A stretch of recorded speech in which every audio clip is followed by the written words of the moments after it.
Bulletin का बाकायदा आगाज करेंगे। 27वीं तरमीम पर पीपल्स पार्टी के तहफ़्फ़ुज़ात वफाकी काबीना ने आज होने वाला इजलास मुलतवी कर दिया, जबकि अहम बैठक में 27वीं आईनी तरमीम के मुसवदे की मंजूरी दी जानी थी। प्लान के मुताबिक आईनी तरमीम का बिल आज काबीना से मंजूरी के बाद सेनेट में पेश होना था। MQM, काफ लीग, इस्तेहकाम पाकिस्तान पार्टी और दीगर इत्तेहादियों ने हिमायत की यकीन दहानी करा दी है, जबकि मुसवदा कल भी सेनेट में पेश किया जा सकता है। काबीना से मंजूरी सर्कुलेशन समरी के जरिए ली जा सकती है। हुकूमत की जानिब से तमाम सेनेटर्स को इस्लामाबाद रहने की हिदायत कर दी गई है।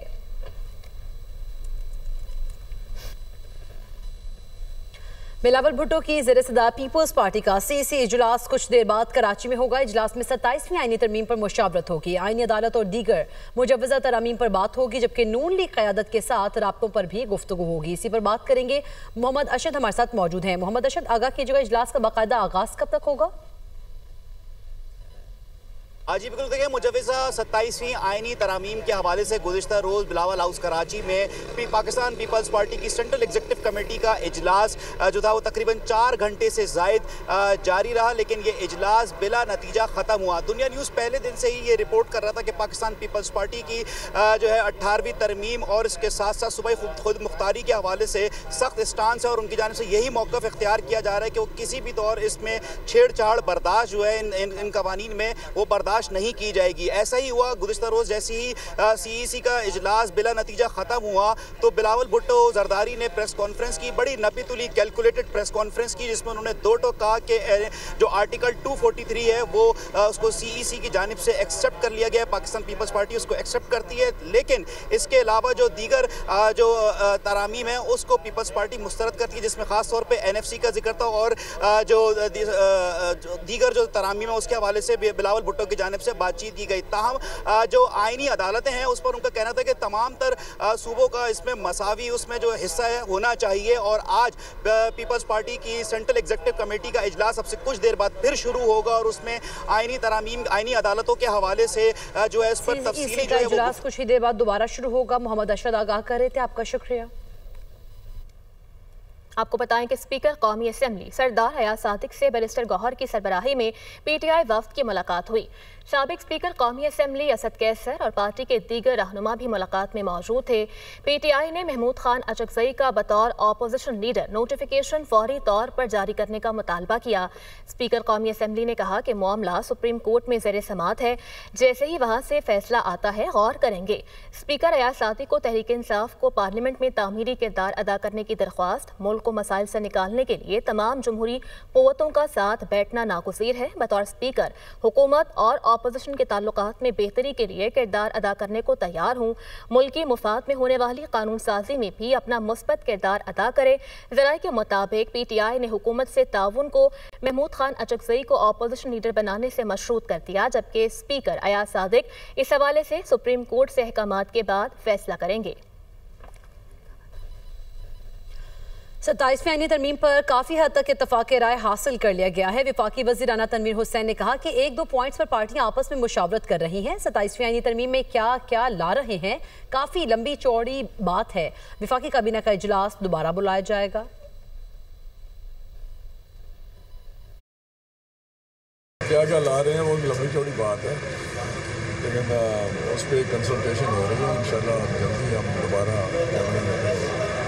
काफ़ी पॉइंट्स पे इत्तेफाक है। मैं आपको बता रहा हूँ 1-2 चीज़ें जिस पर वो डिस्कस कर रहे हैं अपनी पार्टी में, लेकिन आज तो पेश नहीं होगी क्योंकि कैबिनेट मीटिंग कल अप्रूवल होगी।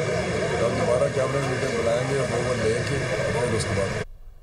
साबिक स्पीकर कौमी असेंबली असद कैसर ने कहा कि मौजूदा असेंबली के पास कानून साजी का कोई इख्तियार नहीं है। हुकूमत के पास अवाम का मैंडेट नहीं है। ये जो भी तरमीम या बिल लेकर आएंगे हम उसको मुस्तरद करते हैं। मुल्क में जमहूरियत ख़त्म हो गई है। सेनेट और कौमी असेंबली में अपोजिशन लीडर नहीं है। अपोजिशन लीडर का नोटिफिकेशन ना होना तशवीशनाक बात है। दोनों ऐवानों के अपोजिशन लीडर्स की तकर्रुरी होनी चाहिए।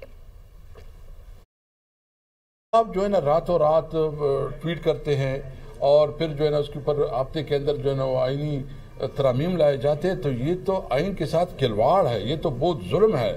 आप जो भी करें उसके लिए एक प्रॉपर डिबेट, डिस्कशन और एक पूरे प्रोसेस से होकर गुजारे। जो हमारे अपोजिशन लीडर हैं उनके बगैर तो ये पार्लियामेंट नामुकम्मल है, वो सेनेट है या नेशनल असम्बली है।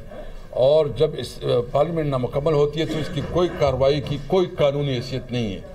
یہ مطلب یہ تو کنسٹیٹیوشنل میٹرز ہے نا, اپوزیشن لیڈر تو کنسٹیٹیوشن میں اس کو کور حاصل ہے. یہ اس کے حوالے سے دیکھیں ہمارا تو واضح موقف ہے کہ یہ اسمبلی اس قابل نہیں کہ کوئی قانون سازی کرے. 27ویں آئینی ترامیم سے متعلق چیئرمین ایم کیو ایم خالد مقبول صدیقی کے رابطے. ایم کیو ایم وفد کی رہنما قاف لیگ چودھری سالک سے ملاقات. خالد مقبول صدیقی نے کہا ایم کیو ایم آئینی ترامیم میں بلدیاتی اصلاحات شامل کرنا چاہتی ہے. حکومت نے 26ویں ترمیم کے وقت معاملے کو 27ویں ترمیم میں شامل کرنے کا وعدہ کیا تھا. قاف لیگ نے بلدیاتی اصلاحات کے معاملے پر ایم کیو ایم کے موقف کی حمایت کرنے کی یقین دہانی کرائی. ترجمان ایم کیو ایم کے مطابق وفد آج عبدالعلیم خان سے بھی ملاقات کرے گا. ایم کیو ایم نے پیپلز پارٹی کے رہنماؤں سے بھی ملاقات کے لیے رابطہ کیا ہے. آپ کو بتائیں کہ مجوزہ 27ویں آئینی ترمیم کے خلاف آرٹیکل 184(3) کے تحت سپریم کورٹ میں آئینی درخواست دائر کر دی گئی. درخواست سینئر وکیل بیرسٹر علی ظفر کی جانب سے دائر کی گئی. ترمیم میں سپریم کورٹ اور ہائی کورٹس کے اختیارات سے متعلق درخواست دائر کی گئی. درخواست میں موقف اپنایا گیا کہ آرٹیکل 184(3) اور 199 کے تحت عدالتی جائزے کے اختیارات آئین کا بنیادی ستون ہے. عدالتی جائزے کے اختیارات کو ختم، معطل یا متوازی نظام سے تبدیل نہیں کیا جا سکتا. درخواست کا مقصد 27ویں آئینی ترمیم سے پہلے اعلیٰ عدالتوں کے دائرہ اختیار کو محفوظ بنانا ہے.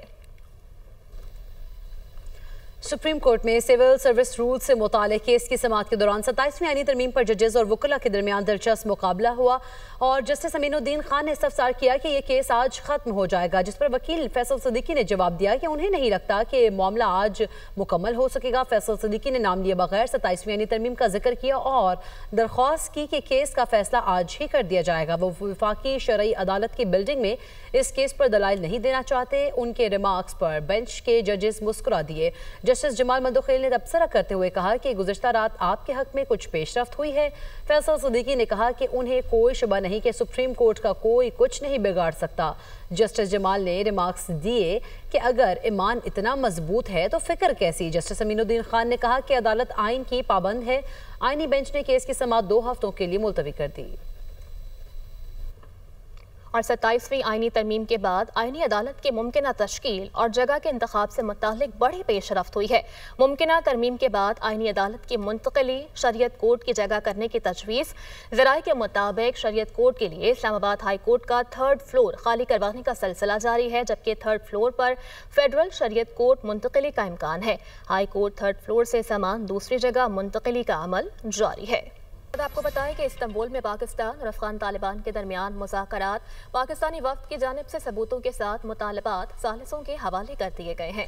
ذرائع کے مطابق ثالث ممالک کی پاکستان کے موقف کی توثیق. ثالث پاکستان کے مطالبات پر افغان طالبان کے ساتھ بات کر رہے ہیں.